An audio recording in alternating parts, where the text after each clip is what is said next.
Una comunidad lee ora los salmos del cardenal Gianfranco Ravasi. Vamos a hacer una introducción general sobre el Salterio. Salterium meum, gaudium meum. Estas palabras de las enarraciones supersalmos de Agustín expresan de manera luminosa la adhesión de toda la tradición cristiana a esta colección gloriosa de oraciones y de poesías bíblicas. De las 60.000 citas bíblicas hechas por Agustín, nada menos que 11.500 sobre 20.000 del Antiguo Testamento vienen del Salterio. El mismo Nuevo Testamento, sobre 300 citas bíblicas, ha tomado un centenar de salmos. David es nuestro Simónides, nuestro Píndaro, nuestro Alceo, nuestro Flaco, nuestro Catulo y nuestro Sereno, escribía Jerónimo. Es la lira que canta a Cristo. Se podría construir toda una antología de poetas y escritores que en la historia de las variadas literaturas se han referido al esplendor poético, humano y religioso de estas líricas. El Concilio Vaticano II ve en la alabanza salmódica la voz de la esposa, la Iglesia, que habla a su esposo. Sacrosanctum Concilium 84. Para afrontar un itinerario en esta monumental colección, nacida de artistas de varias escuelas y de distintas épocas, es necesario hacer por lo menos un doble movimiento hermenéutico elemental de interpretación. Ante todo, hay que reconocer un camino tortuoso, centrípeto, hacia el tenor original y el significado primario de los componentes lexicales, literarios, estilísticos, históricos, simbólicos, de que los salmos están entretejidos. De ese origen semita hay que volver a bajar hacia nuestro presente cultural y humano para introducir el salmo en nuestra poesía y en nuestra existencia orante. Escribía acertadamente Jerónimo: no basta traducir los salmos en lingua latina, hay que traducirlos latine. No basta transferir materialmente segmentos y frases del hebreo a nuestras lenguas modernas. Es todo el texto, con todas sus resonancias, el que debe ser encanalado y recreado en nuestra nueva dimensión cultural y espiritual. El primer movimiento exquisitamente exegético sigue siendo en todo caso insustituible y debería dominar incluso en esta breve síntesis de teología bíblica sobre los salmos. Con mucha agudeza Lutero en sus operaciones en salmos escribía: nosotros queremos ante todo llamar la atención sobre lo gramatical, porque eso es lo verdaderamente teológico. La praxis editorial del mundo semita y la ingenuidad de la tradición judía y cristiana han colocado las alabanzas salmódicas, tehilim, alabanzas en hebreo, salmoí en griego, con alusión a la dimensión musical de la ejecución bajo el patronato de David. En realidad el Salterio es la respiración poética y orante de por lo menos un milenio de la historia literaria de Israel, desde los arcaicos cantos de origen lingüística mezclado con formas cananeas, por ejemplo, los Salmos 18 y 29.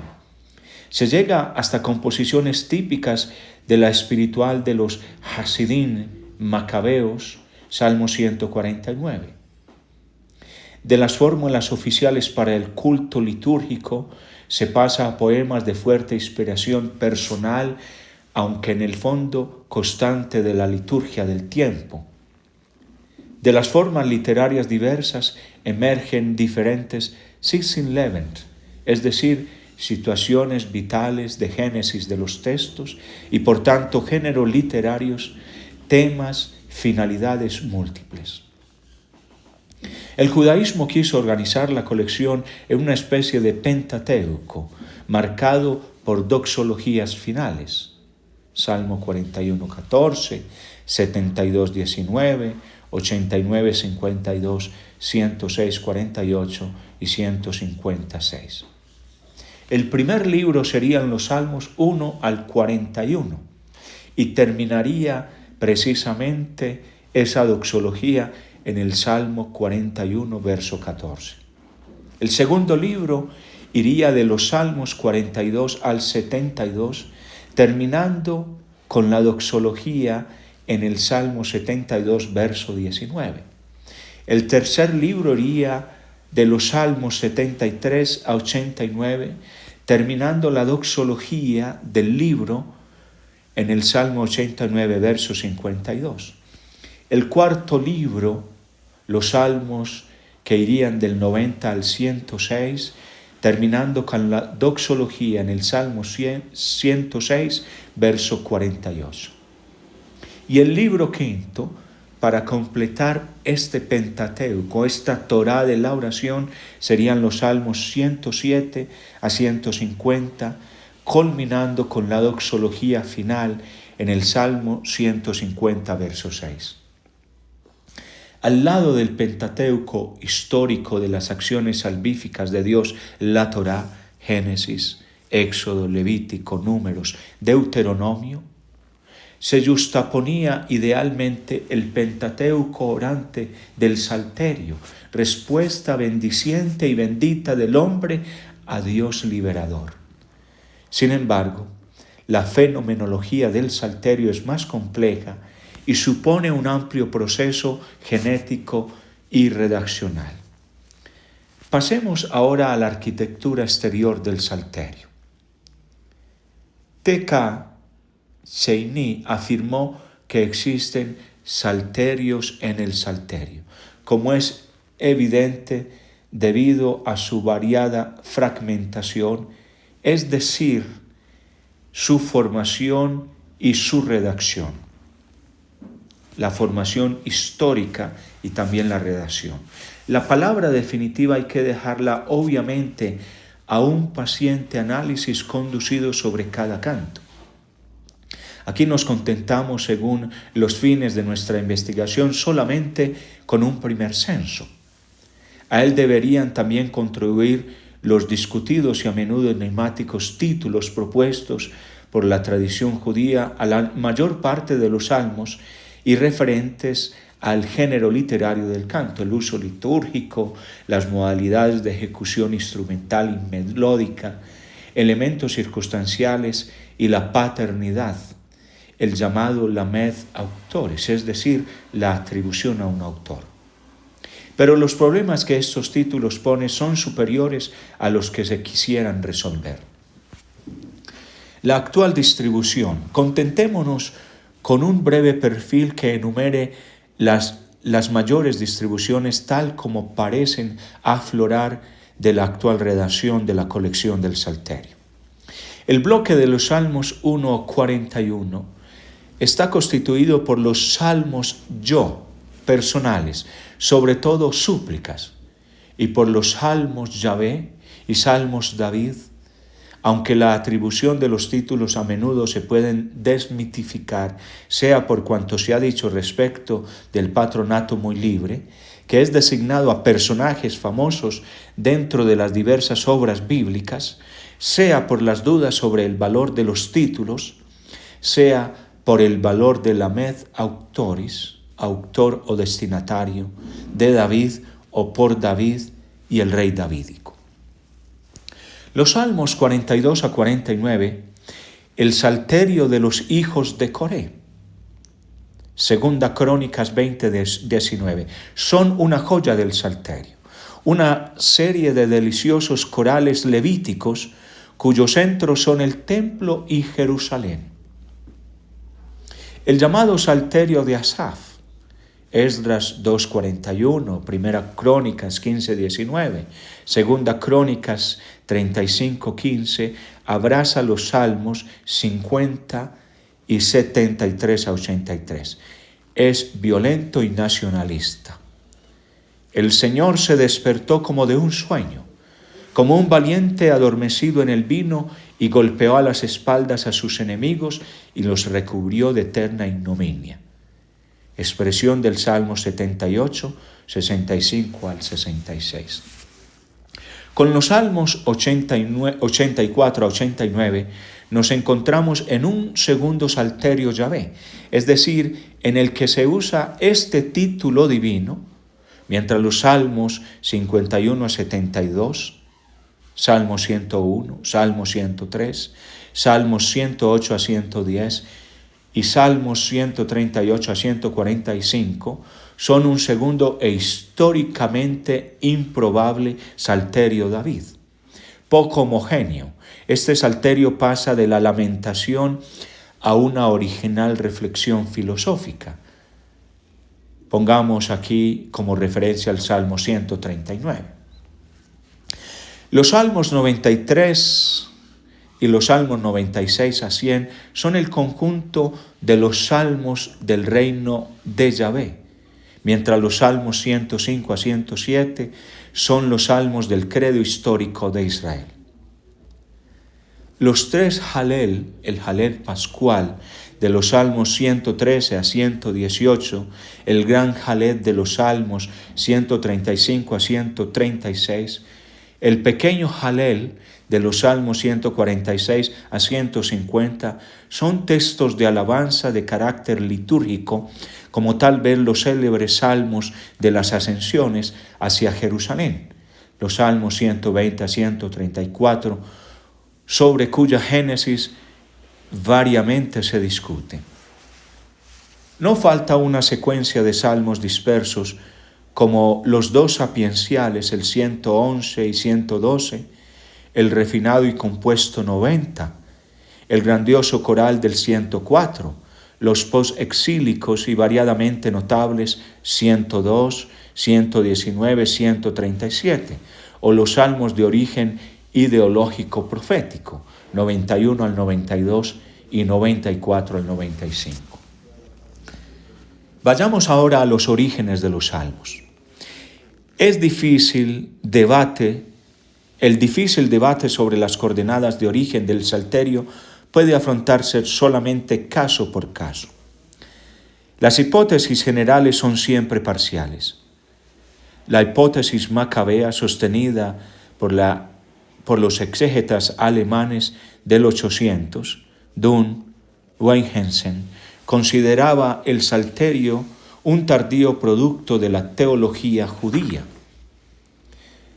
La teoría arcaica, sostenida por la escuela anglo-escandinava y renovada por el comparatismo ugárico de Dahoud, retroproyectaba casi todos los salmos en la época de la monarquía.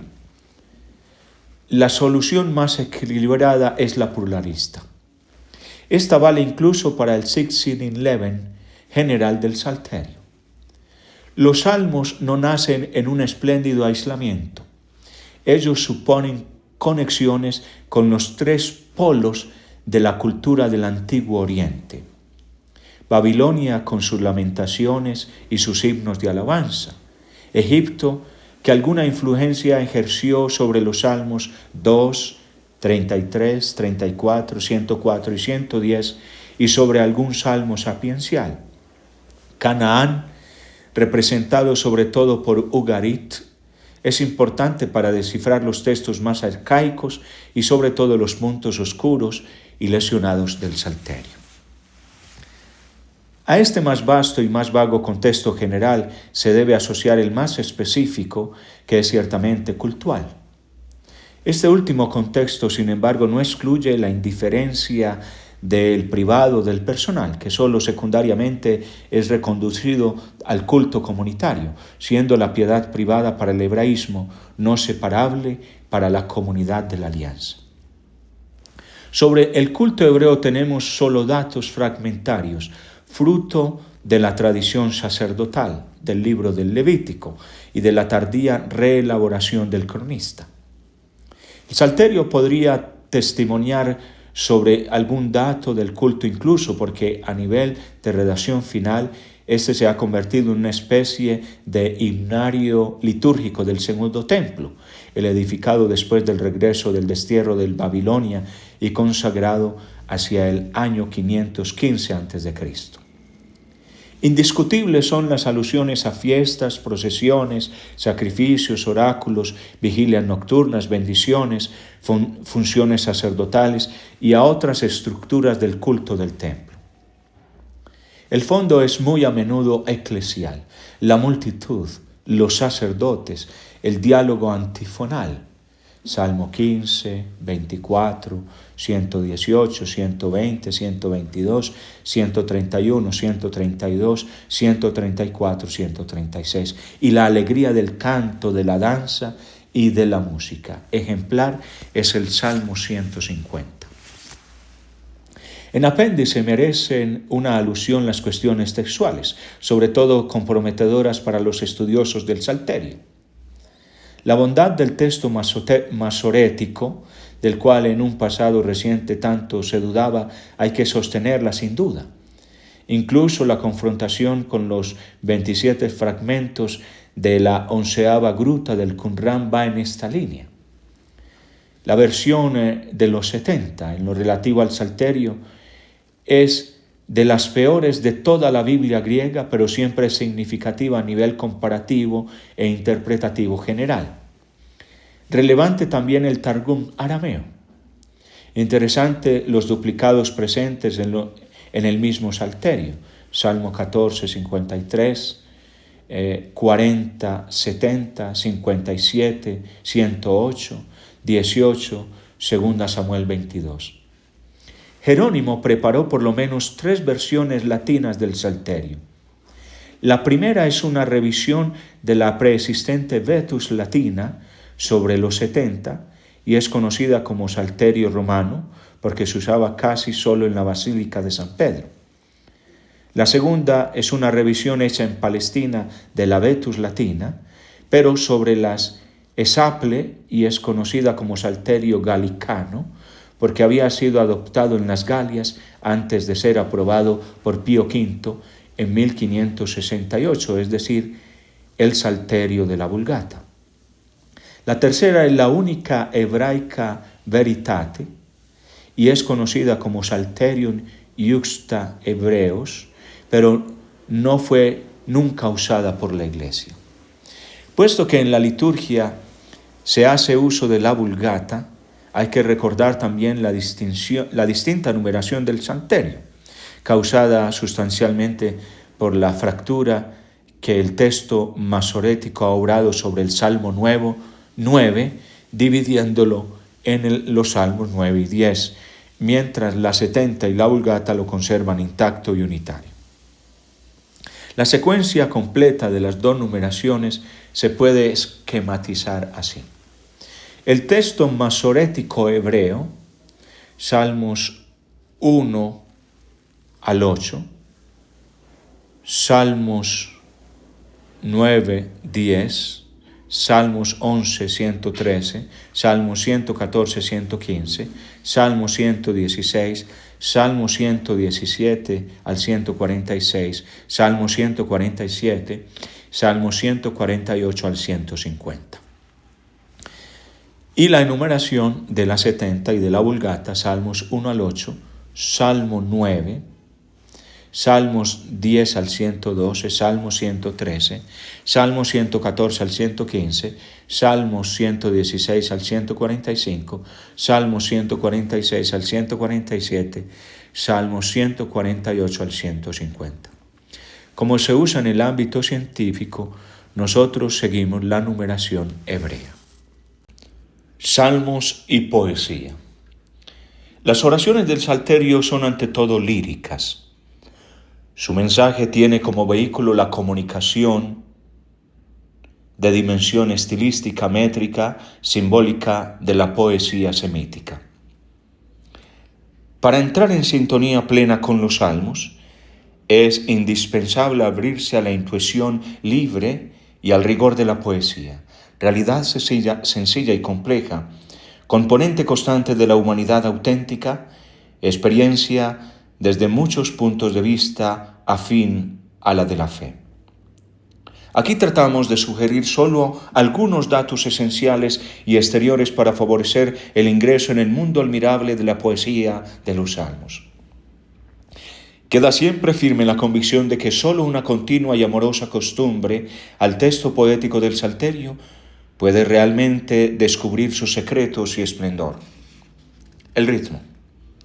Como se sabe, la métrica semita no se liga mucho a la cantidad de las sílabas, sino más bien a la mezcla sonora, a la intensidad tónica de las sílabas, a su dosis con las pausas y las sílabas átonas, como para extender una especie primordial de diagrama musical. La perfección de los ritmos es luego exaltada por las repeticiones, por las onomatopeyas, por las alusiones lexicales, por la constancia de algunos esquemas, como el clásico ritmo de los 3+3 acentos o el roto 3+2 de la quinaj o elegía, por las originales y sorprendentes alternancias verbales de perfectos e imperfectos, por sabios montajes de escenas, etc. La todavía oscura indicación de la selah, que aparece al final de algunos versículos, tal vez hace alusión a pausas en el canto. La división por estrofas es clara en uno que en otro raro caso en donde se encuentra en el texto una antífona repetida, Salmos 42 al 43, o se vislumbra el esquema del acróstico alfabético, los 22 octavos del Salmo 119. Para el resto debe buscarse pacientemente dentro del texto mismo a través de la recesión de las señales literarias. Se puede así individuar un plan estructural a veces evidente, otras veces más difícil de desenredar, pero sumamente importante para determinar el flujo del pensamiento y de la poesía. Contrariamente a cuanto consideran algunos críticos de origen romántico, la poesía tiene su extremo rigor, que es claramente confirmado por las líricas del Salterio. También podemos hablar de un ritmo interior, que es el del paralelismo, una ley llamada por la poesía semita, identificada ya desde 1753 por Lowth. Lejos de ser una fastidiosa repetición didáctica de conceptos, el paralelismo es la exploración de una idea o de una imagen en todas sus potencialidades y dimensiones. También bastará un sencillo ejercicio de lectura para captar la pluralidad de los paralelismos y de sus funciones. Aquí ponemos algunos ejemplos. Puedes pausar el audio para poder confrontar este tipo de paralelismos.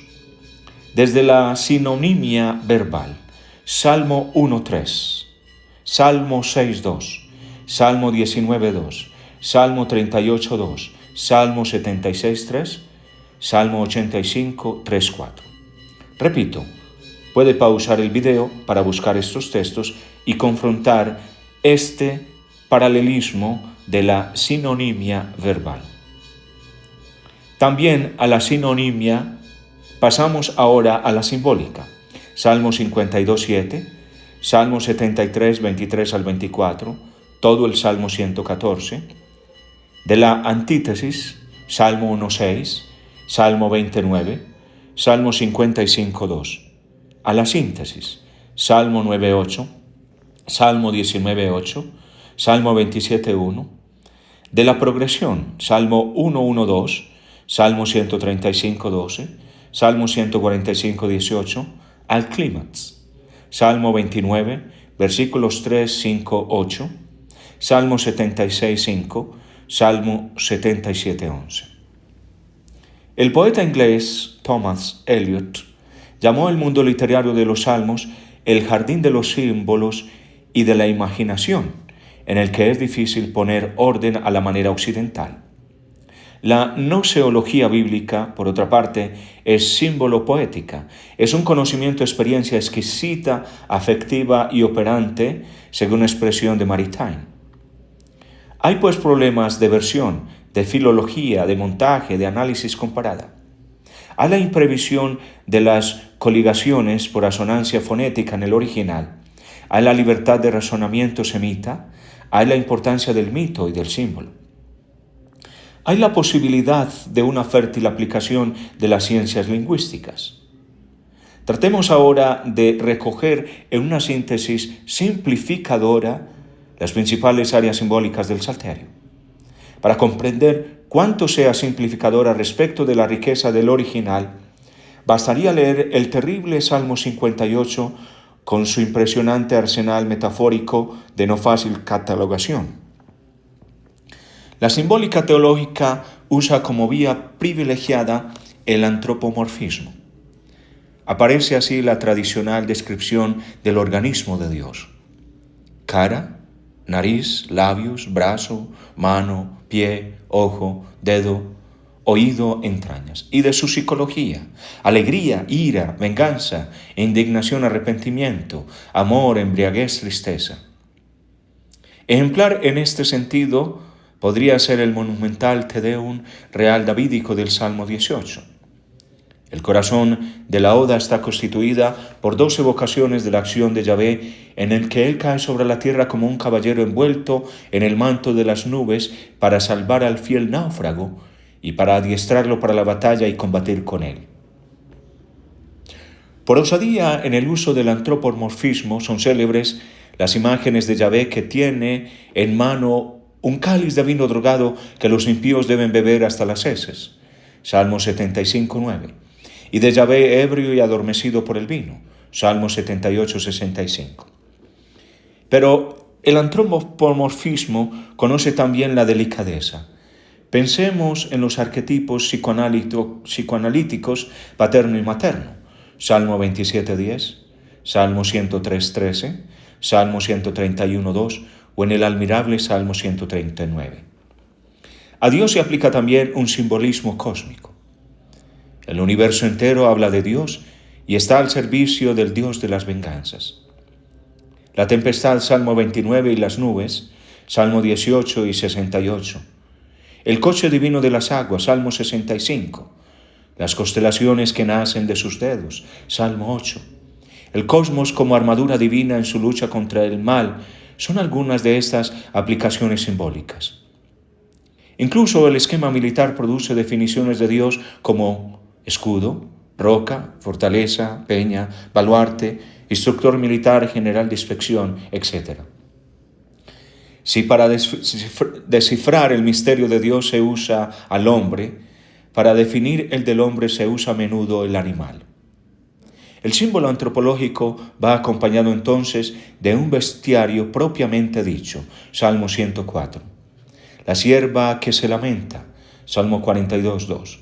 O que corre veloz, Salmo 18, 34. La golondrina y su amor por el nido, Salmo 84, 4. El rebaño, Salmo 23. El águila, Salmo 103, verso 55. La sombra de las alas, Salmo 36, versículos 8 al 9. La ignorancia estúpida del hipopótamo, Salmo 73, 22. La soledad del búho y del pelícano, Salmo 102, 7. Son algunas imágenes con que se designa la experiencia íntima del orante. Otras veces, en cambio, se es transportado en una escena de cacería en la que la presa es perseguida, alcanzada, pisoteada, arrastrada en el polvo, Salmo 7:6, o hecha precipitar en una trampa excavada en el terreno, Salmo 7:16, o atrapada en el lazo tendido, Salmo 31:5, 35:7 al 8, 57:7. El orante está abandonado a las fauces de un león que lo quiere despedazar, Salmo 7:3, Salmo 22:14, con las fauces abiertas, Salmo 35:21, con los dientes que destrozan la carne, Salmo 27:2. Incluso para el hombre se usan símbolos cósmicos. Sobre todo es el simbolismo vegetal de origen sapiencial que representa al justo como árbol frondoso, Salmo 1.3, como palma y cedro, Salmo 92, versículos 13 al 15, mientras los árboles típicos del pasaje mediterráneo, el olivo y la vid, se convierten en emblemas de la familia ideal, Salmo 128.3. También el organismo físico del hombre se puede transformar en símbolo alusivo de su psicología. Los huesos que arden como brasas en el sufrimiento, los ojos que se consumen en el llanto, las llagas pútridas y fétidas, Salmo 38.6, las vísceras que se disuelven, el latido del corazón. La tercera área simbólica es la cosmológica. La congénita incapacidad semita a la abstracción lleva a los autores de los salmos a construir símbolos monstruosos para definir la idea de la nada. Rahab y Leviatán y otros monstruos representan la anticreación, pero que Yahvé en su providencia sabe controlar. Pero existe también la naturaleza contemplada como el compendio cifrado y simbólico de la perfección divina. Un mundo tripartito verticalmente, cielo, tierra e infiernos, y bipartito horizontalmente, tierra, mar. Cantan en páginas inolvidables el Salmo 8, el Salmo 19, el Salmo 65, el Salmo 104, un mundo cuyos horizontes centrados en Jerusalén se extienden más allá de la Palestina, hasta el Hermón, a las islas, a Tarsis. Los cielos narran la gloria de Dios y el firmamento anuncia la obra de sus manos. El día confía el mensaje y la noche a la noche transmite su conocimiento. Salmo 19, 2 al 3. Una consideración aparte merece la presencia en el Salterio de símbolos y de fraseologías hiperbólico-imprecatorias que han hecho expulsar de la liturgia cristiana algunos textos de los Salmos, por ejemplo el 109. Más justamente, Crisóstomo veía allí el símbolo de la condescendencia divina, que asume lenguaje, concepciones y verdades humanas aún imperfectas. Pero más allá de la concepción ética del talión y de aquella teología de la progresividad de la revelación, estas páginas coloridas, testimonio de la encarnación de la palabra, representan simbólicamente el entorno conflicto entre el bien y el mal, con una evidente apertura afectiva por el bien y por la justicia. Son también expresiones del alma oriental que desborda emotivamente en lo pintoresco y en lo exasperado. La ardiente sensibilidad semita, la retórica verbal, la eficacia de la maldición y de la palabra en general, la ausencia del comparativo y del relativo, sustituido siempre por el superlativo y por el absoluto, confrontar Lucas 14:26, son algunas motivaciones psicolingüísticas que explican estas hipérboles. La misma incapacidad a la abstracción no puede hacer hablar al semita del mal, sino de enemigos contra los cuales lanzarse, quedando firme a menudo el fondo macabro del antiguo Oriente y no solo de él. Hija de Babilonia, dichoso el que agarre a tus pequeños y los estrelle contra la piedra. Salmo 137, versículos 8 al 9. El gran fresco de la oración salmódica. Ya es tradición identificar dentro de la gran mesa colores de la oración salmódica algunas áreas literarias bastante circunscriptas, algunas familias de oraciones. Se trata de los famosos géneros literarios, cuya mejor codificación se debe al exégeta alemán Hunkel, con su clásica obra Die Psalmen, Göttingen, 1926.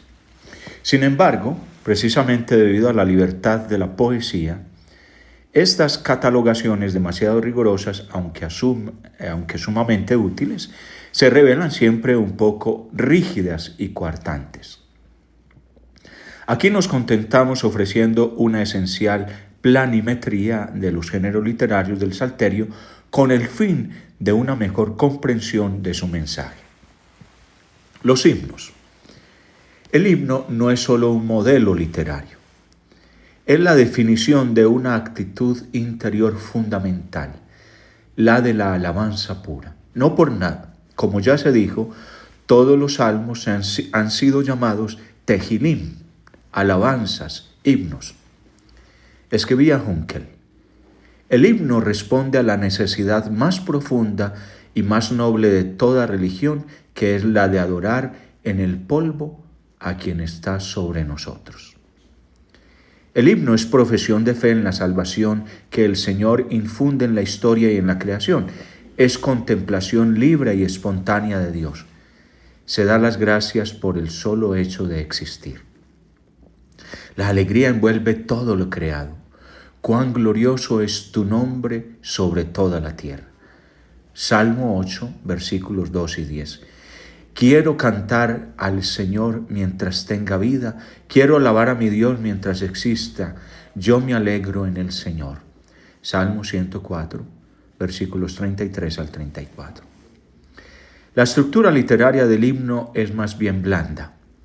Después del invitatorio a la alabanza expresado con una exhortación imperativa, el corpus del himno desarrolla las motivaciones, puesto que, de la confesión de fe.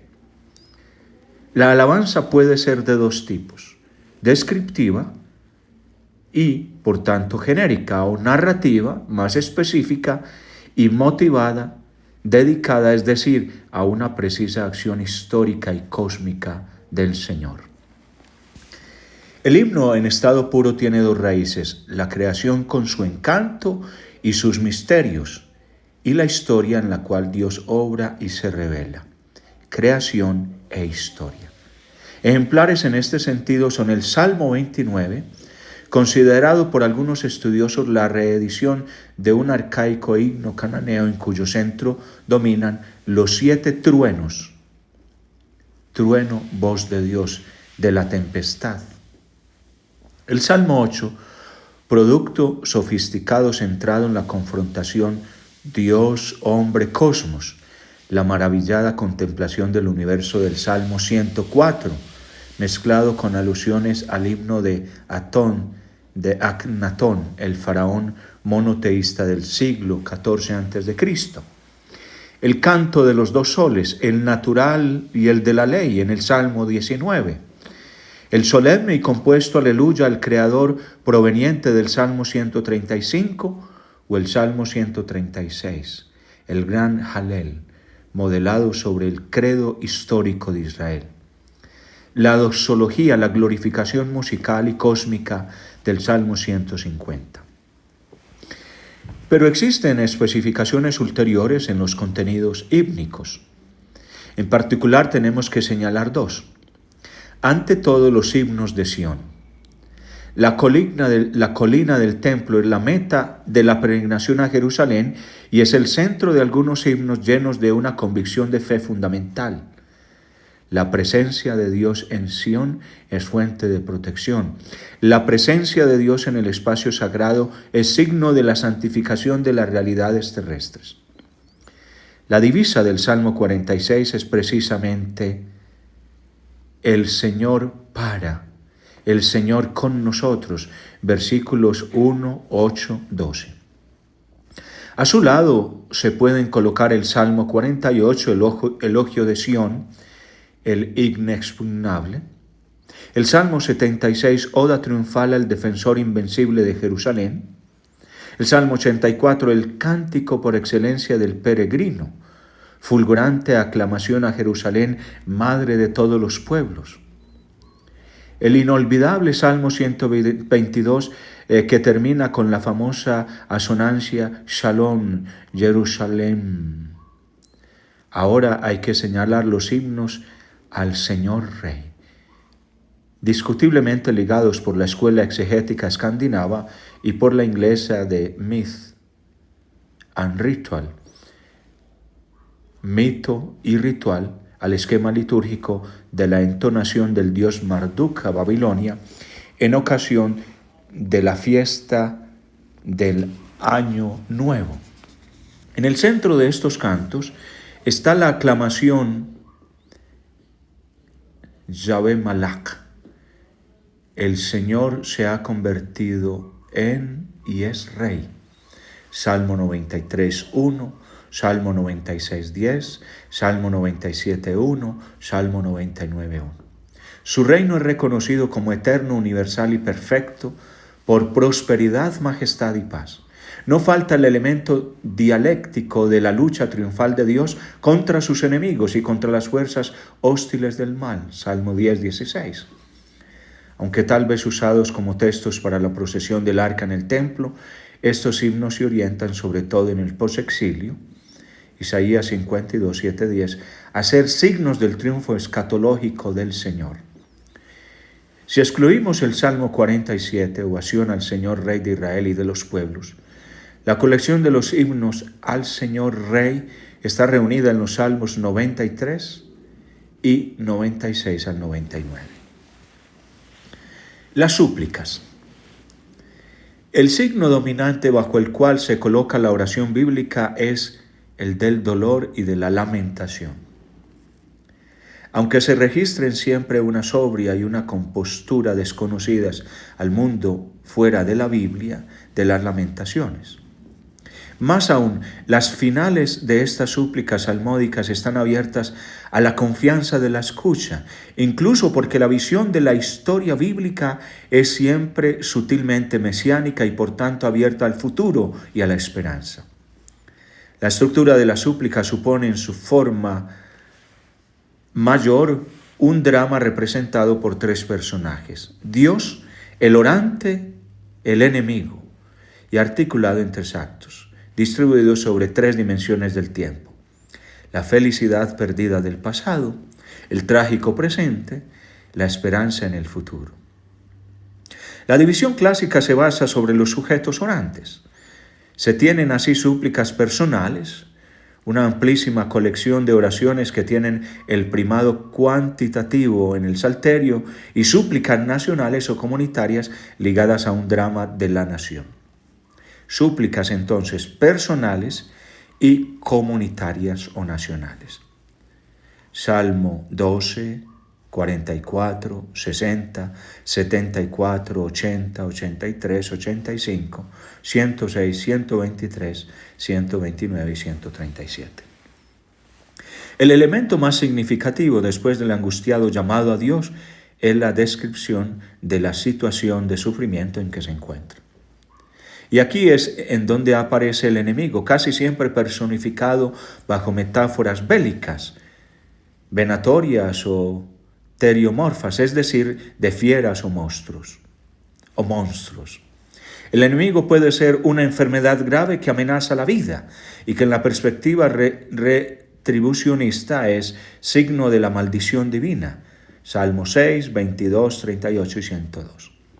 Otras veces es una tragedia nacional o la pesadilla de un proceso que puede terminar en una condenación a muerte. Otras veces es un enemigo implacable que con sus persecuciones, Salmo 7, 2, Salmo 142, 7, o su odio, Salmo 35, 19, Salmo 38, 20, Salmo 69, 5, Salmo 86, 17, o su violencia, Salmo 86, 14. Parece ser una potencia demoníaca contra la cual el fiel puede solo invocar la intervención divina. Pero el enemigo puede ser también interior, es decir, el pecado que separa al creyente de su Señor, haciéndolo así experimentar el silencio de Dios. Salmo 38, Salmo 51, Salmo 130. Se tiene pues una especie de fenomenología del mal en todas sus manifestaciones y en todo su misterio, que a menudo implica también cuestiones de teodicea, aunque no en la forma tan rigurosa supuesta por Job. En la tensión dramática del peligro surge la eterna pregunta: ¿por qué? ¿Hasta cuándo? Salmo 6:4, Salmo 13, 2 al 3, Salmo 35, versículo 17, Salmo 42, 10, Salmo 43, 2, Salmo 93. Parece incluso estar en presencia de un atrevido acto de acusación contra Dios y su indiferencia. ¿Hasta cuándo, Señor, estarás mirando?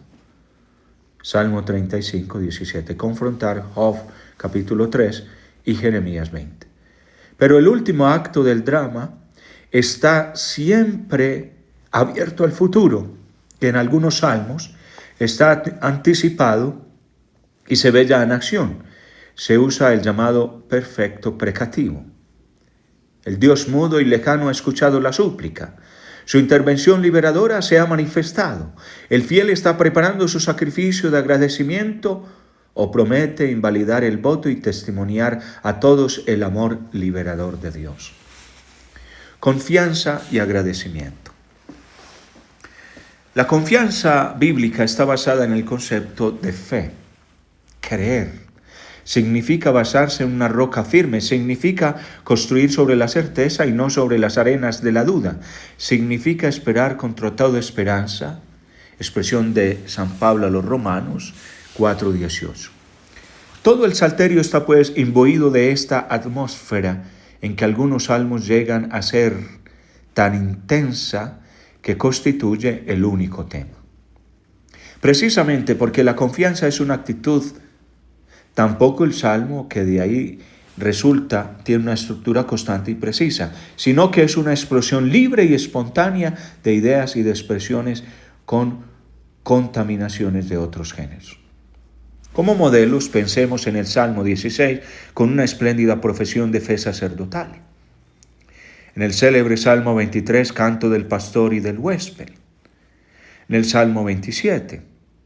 En el inolvidable Salmo 131, el canto de la infancia espiritual. La base ideológica sigue siendo la conciencia de la confianza en Dios que hace palidecer la certeza y los apoyos humanos. Ignora el temor del absurdo y del hecho, excluye la desilusión, porque tú eres mi esperanza, Señor, mi confianza desde mi juventud. Sobre ti me apoyé desde el seno materno, desde las entrañas de mi madre. Tú eres mi heredad. Salmo 71, versículos 5 al 6. Los salmos de confianza son la definición perfecta de la relación del creyente con su Dios. Ellos necesitan lo que el Señor debe realmente significar para quien lo invoca como un tú en un diálogo interpersonal. El agradecimiento, que generalmente es distinto según el sujeto en comunitario, por ejemplo, Salmo 124, 129, y personal, por ejemplo, Salmo 30, 41, 52, 116, 138, es un himno que tiene a la base un motivo preciso de alabanza. No por nada, en hebreo agradecer y alabar se expresa con el mismo verbo y el mismo sustantivo. Es una forma más humana e interesada de alabanza. Se alaba a Dios por un don específico recibido. El agradecimiento, como ya se dijo, es normalmente la conclusión de la súplica. La estructura del salmo de agradecimiento comienza con un invitatorio al reconocimiento respecto de la bondad divina. En el fondo está la asamblea litúrgica y por tanto implícitamente el templo con sus sacrificios y con sus cantos. Salmo 118. El corpus del Salmo se mueve a lo largo de 3 directrices. Ante todo, después de las congratulaciones rituales del sacerdote, se dibujan los cuadros antitético, descriptiva, es más amplia, cuando el agradecimiento es nacional. El segundo elemento está representado por una exhortación dirigida a los oyentes para que se unan a la oración del curado. A veces este llamado se vuelve un sermón apasionado. Salmo 32, Salmo 34, Salmo 92. El tercer dato es más impalpable y es la atmósfera del canto. Aparece aquí y allí en las descripciones del estado de ánimo festivo que invade al orante. El final del agradecimiento contiene la mención de la oración, del sacrificio o del voto que se presentan a Dios. Un clima de paz, de alegría, de esperanza pasa por estos 2 tipos del Salmo, a los que podemos añadir las bienaventuranzas o macarismos, dichosos, contentos, que aquí y allí aparecen en el Salterio. Salmo 1:1, Salmo 32, 1 al 2, Salmo 41, 2 al 4, Salmo 84, 5 al 8, 12 al 13. Salmo 112, Salmo 119, 1 al 3, Salmo 127, 5, Salmo 128, Salmo 144, 12 al 15. Salmos litúrgicos. Aunque los documentos litúrgicos explícitos del Salterio son exiguos, no hay que olvidar que el 1611, es decir, el ámbito de origen de muchas composiciones salmódicas, es cultural y que toda la colección de los salmos se ha convertido en el fundamento de la liturgia hebrea y cristiana. Además, el símbolo no reza nunca prescindiendo de la comunidad. Él es siempre un miembro del pueblo elegido que dialoga con el Señor, el Dios de la alianza. En el ámbito de los salmos explícitamente litúrgicos citamos los salmos llamados salmos de ingreso, Salmo 15 y 24, que contienen las condiciones requeridas para acceder al culto. Se trata de elementos no rituales y extrínsecos, como en los paralelos mesopotámicos, sino éticos. No se trata de rituales extrínsecos, sino éticos y existenciales, ligados al decálogo y a la moral de la alianza, Berit. La estructura es más bien elemental y tiene forma dialógica. A la petición de entrada al templo formulada por el fiel responde la lista de las condiciones morales y sociales avanzadas por el sacerdote. La ideología que está a la base es pues de carácter profético. El profetismo, en efecto, había pedido con insistencia la exigencia de una unión profunda entre oración y vida, entre culto y sociedad, borrando cualquier forma de sacro. Dios rechaza la compensación de ejercicios cultuales sin falta de una actitud religiosa global y vital. En esta línea se puede colocar algunos textos llamados también salmos requisitoria, en hebreo riv, el proceso por las violaciones de la alianza o liturgias de la fidelidad ya vista. El más bello y el más solemne es el Salmo 50, una obra maestra sea por su carácter literario, sea por la purísima concepción religiosa subentendida.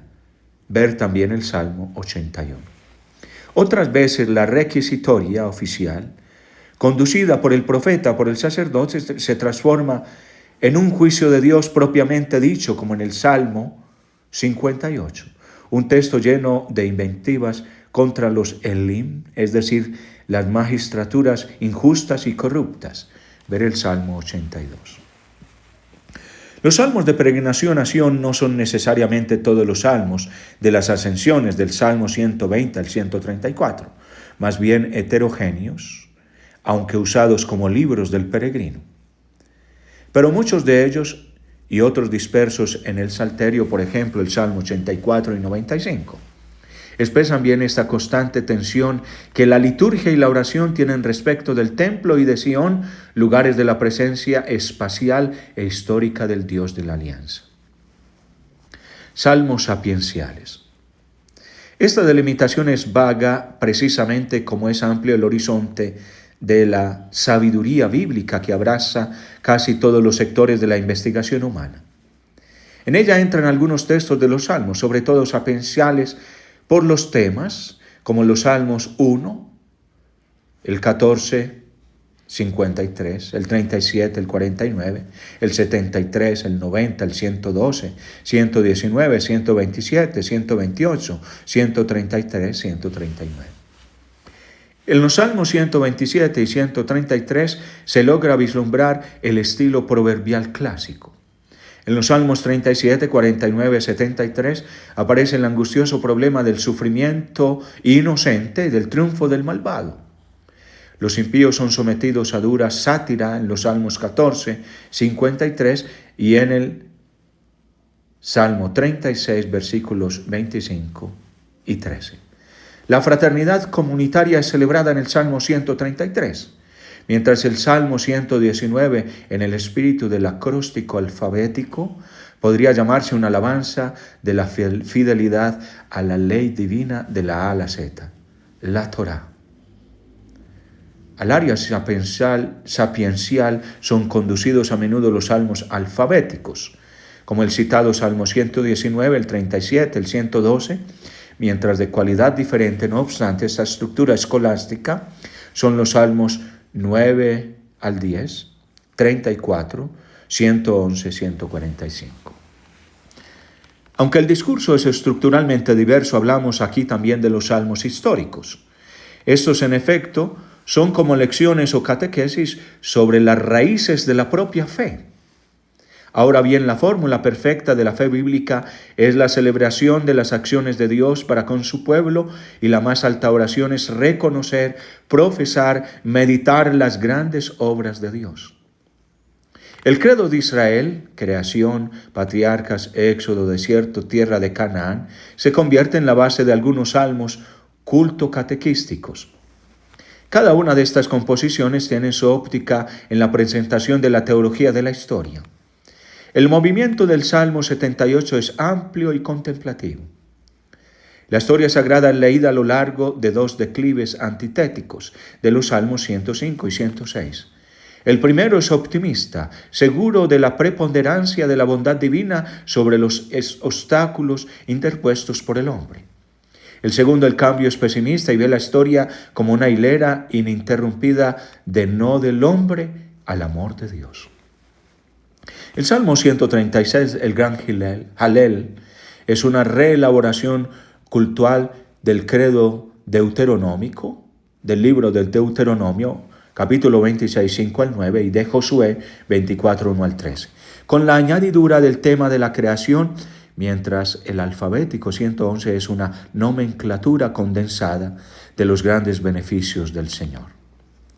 El Salmo 114 es un himno al Dios del Éxodo, y el Salmo 135 tiene en el centro de los versos 8 al 14 las acciones históricas del Señor a favor de Israel. Salmos reales. La salmodia monárquica era un componente fundamental de la literatura curial oriental. También en el mundo hebreo, pero con una notable variación que desmitiza la concepción imanentista y sacral. Tratemos entonces de definir la ideología que está a la base de estas composiciones. Salmo 2, 20, 21, 72, 89, 110. El Salmo 45 es en sí especial, siendo probablemente un epitalamio para la monarquía septentrional de Israel. El primer componente se refiere a la alianza davídica expresada en el oráculo de Natán, 2 Samuel 7. El Señor te hará grande porque una casa te hará el Señor. Yo aseguraré después de ti la descendencia salida de tus entrañas.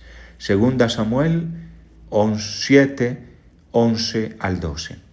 En sus, aunque descoloridas figuras que se sucederán sobre el trono de David, la teología hebrea verá el signo vivo y continuo de la presencia de Dios en la historia de la salvación.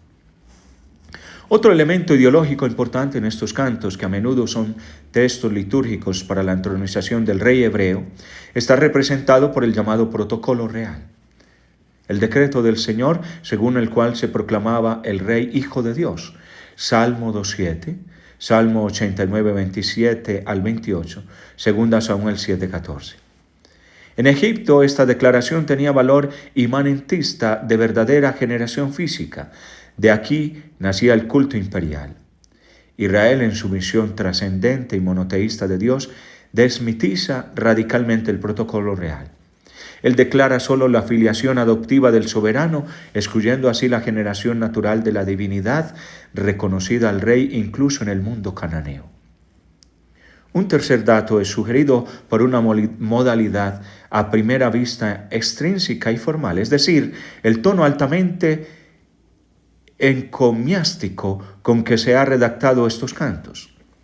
De por sí, esta es una cualidad normal de la poesía cortesana, el llamado Hofstil, pero sobre todo cuando la monarquía davídica se derrumba en el 586 a.C. Esta tensión adquirirá connotaciones mesiánicas. El Mesías, el consagrado, el Cristo concreto davídico, débil e imperfecto, a través de las alabanzas hiperbólicas destinadas a él, se convertirán entonces en el emblema del Mesías definido, perfecto y justo, en la interpretación del Nuevo Testamento, Hijo de Dios en sentido auténtico. Los géneros literarios. Surge una pregunta: ¿instrumento de análisis o esquema comprensivo? La teoría de los géneros literarios en la historia de la exégesis se ha afinado progresivamente. La catalogación se ha vuelto menos rígida y más dúctil. Se han multiplicado los géneros, identificando subespecies y variables.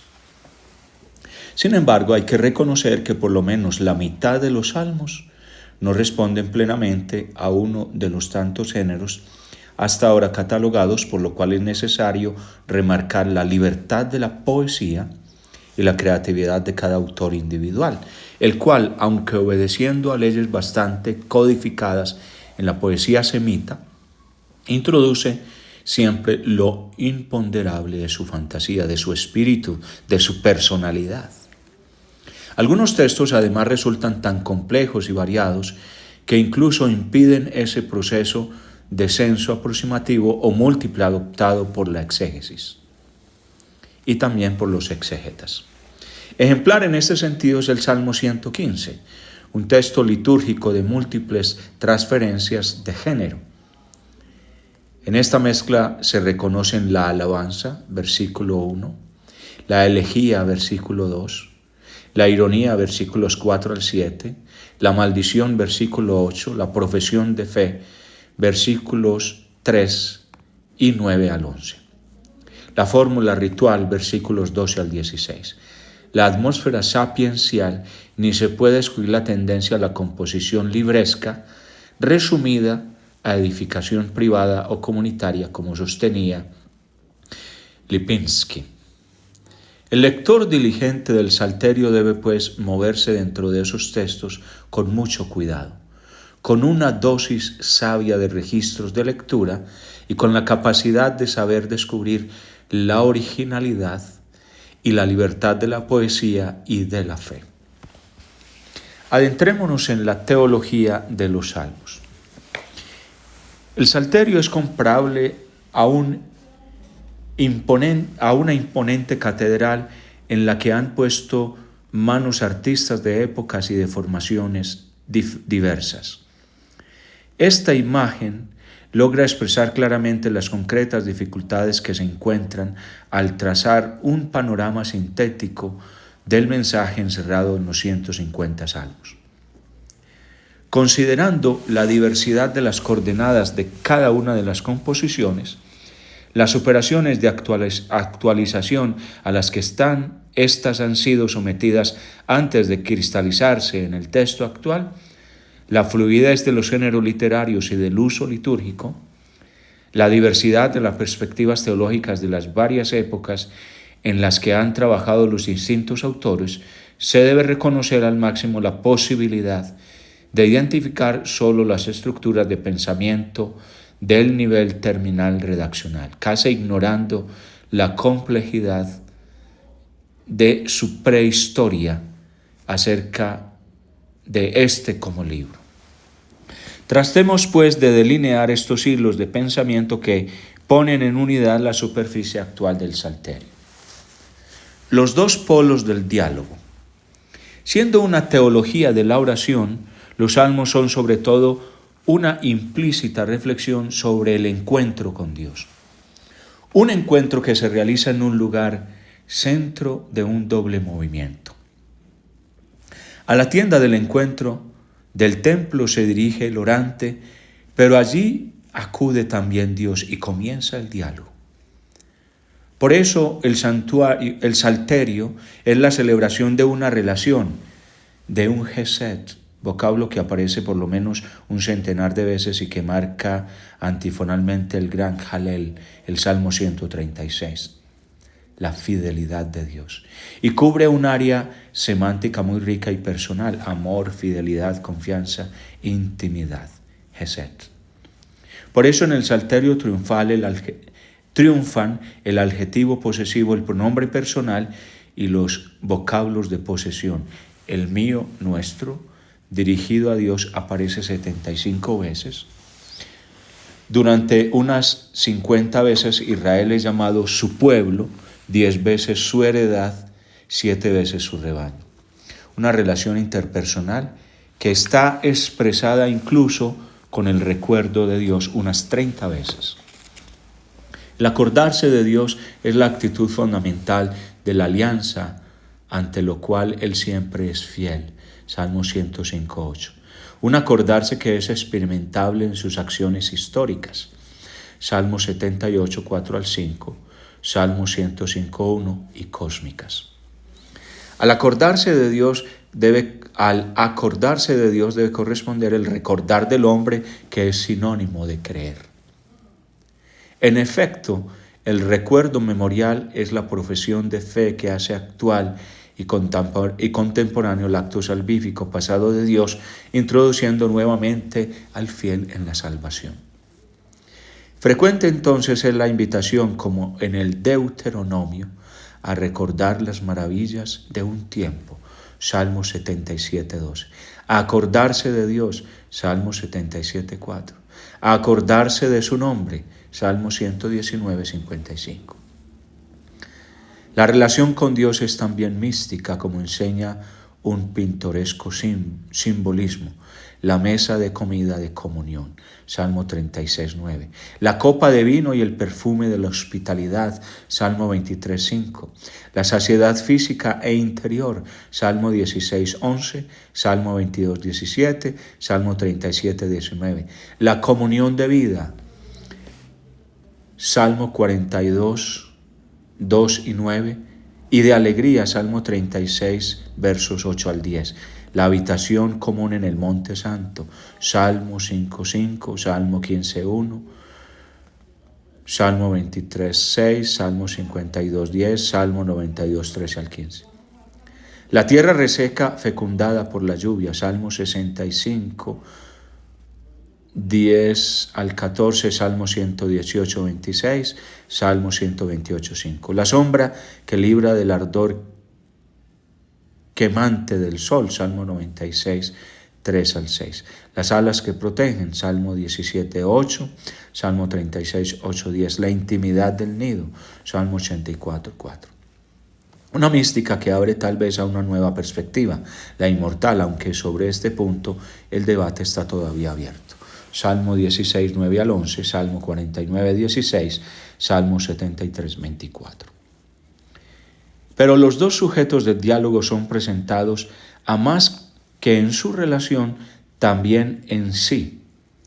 Dios es conocido en Judá, Salmo 76, 2. De Dios se describe sobre todo el proyecto que Él quiere realizar en la historia y en el cosmos, Salmo 46, Salmo 92, 6. Su vida, Salmo 67, 3, Salmo 103, 7. Su reino cósmico histórico, Salmo 96, 10. Su palabra, Salmo 33, versos 4 y 69, Salmo 7, verso 20, Salmo 147, 15 y 18, Salmo 148, 8, verdadera, estable, digna de confianza, Salmo 12, 7, Salmo 18, 31, Salmo 119, 40. Su juicio, Salmo 54, 3, triunfal contra el impío, Salmo 7, 9 al 12, Salmo 17, Salmo 26, Salmo 36, Salmo 37, Salmo 58, Salmo 75, Salmo 82, Salmo 94, Salmo 97, Salmo 144 y 146. Y gracioso para el justo. Esta es precisamente la justicia, salvación de Dios. Salmo 5:9, Salmo 71:2, Salmo 143:1. Un proyecto que es shalom, paz, es decir, un nuevo y definitivo orden de relaciones. Salmo 72:7, Salmo 85:11. El hombre es otro polo del diálogo. Para él, el proyecto divino es la ley, cantada con una constelación de sinónimos en el monumental Salmo 119. Es la vía por seguir, Salmo 17, 4, 5, Salmo 18, 22, Salmo 50, 17, Salmo 95, 10, sobre la cual se dirigen los pasos de las elecciones cotidianas, Salmo 26, 3. Es el objeto de los verbos de adhesión escoger, amar, desear, deleitarse, esconder como tesoro precioso, observar. Es la justicia divina cantada alegremente a nivel comunitario, Salmo 40:10, a nivel universal, Salmo 96, 98, 148, a nivel cósmico, Salmo 19, 2 al 4, Salmo 89, 6. La tercera presencia. Entre los dos protagonistas, Dios y el hombre, se atribuye un tercer elemento negativo que atenta contra el esplendor de su relación, tratando de minarla en las raíces. Es el mal, enemigo, que tanta parte tiene en la fraseología de las súplicas, a menudo imitado incluso por algunos estereotipos simbólicos sumerio-acádicos. Sin embargo, como escribe Beauchamp, los salmos de Israel tienden más que sus colegas de Babilonia a dramatizar su caso, a radicalizar el problema. La dificultad que ellos tienen que afrontar asume el aspecto de una lucha contra las fuerzas del mal. Es decir, se pasa de una visión mágico-demoníaca a una orientación teológica.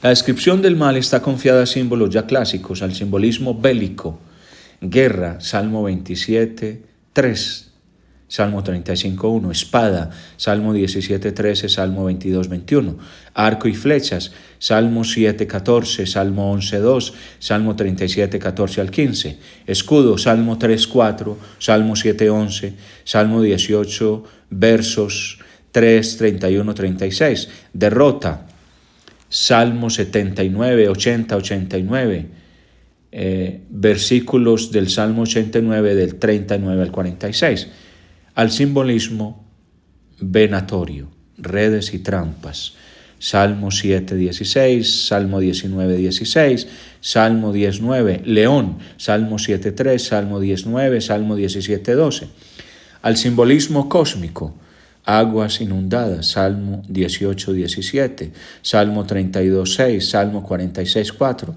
la fosa infernal, Salmo 16:10, Salmo 28:1, Salmo 34 y 10, Salmo 43. La esterilidad agrícola, Salmo 85. Al simbolismo psicofísico, la enfermedad, Salmo 6:3, Salmo 33, Salmo 32, 38, 41, 88, Salmo 103, 3 al 4, Salmo 107 del 17 al 22, Salmo 118 del 17 al 18. La soledad total, Salmo 31, 12 al 14, Salmo 32, 12 al 15, Salmo 41, 8 al 10, Salmo 69, 20 al 22, Salmo 88, versos 9 y 19, Salmo 102, versos del 7 al 9. Pero los signos teológicamente más elevados de esta crisis de la relación Dios-hombre son dos: el silencio de Dios y el pecado del hombre. El silencio de Dios está expresado en muchas páginas que recuerdan a Job. Salmo 22, Salmo 73, confrontar 4, 5, 37, 1, 7 al 8, Salmo 38, 2 al 4, Salmo 58, Salmo 62, 2 y 6. Y está dibujado con vigorosas representaciones simbólicas como el encenderse de la ira de Dios, Salmo 2, 5, Salmo 7, 7 y 12, Salmo 44, 24, Salmo 79, 5, Salmo 89, 47. El alejarse de Dios, Salmo 10, 1, Salmo 22, versículos 2, 12, 20. El ocultar el rostro por parte de Dios, 22 veces en el Salterio.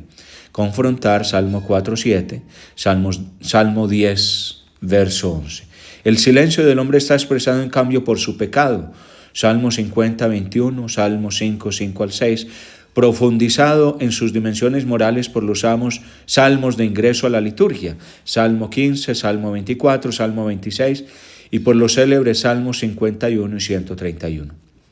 Solamente a través de la confesión y el rechazo de este enemigo metido en el hombre mismo, Salmo 32, 5, Salmo 38, 19, Salmo 41, 5, Salmo 51, 6, es como florece la reconciliación, Salmo 51, 9.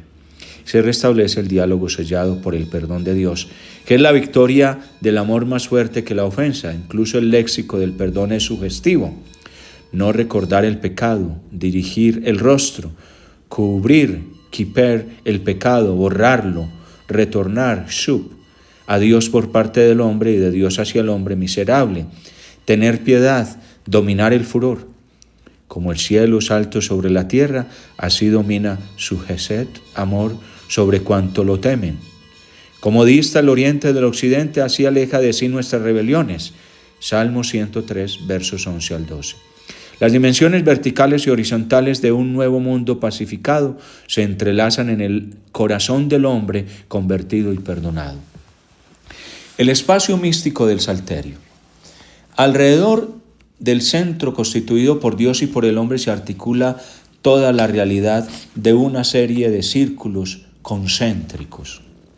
El primer círculo es el más estrecho, es la ciudad santa, Jerusalén, Sión, que acoge en su regazo la presencia de Dios en el templo, los cánticos de Sión. Confrontar Siráside 24:11.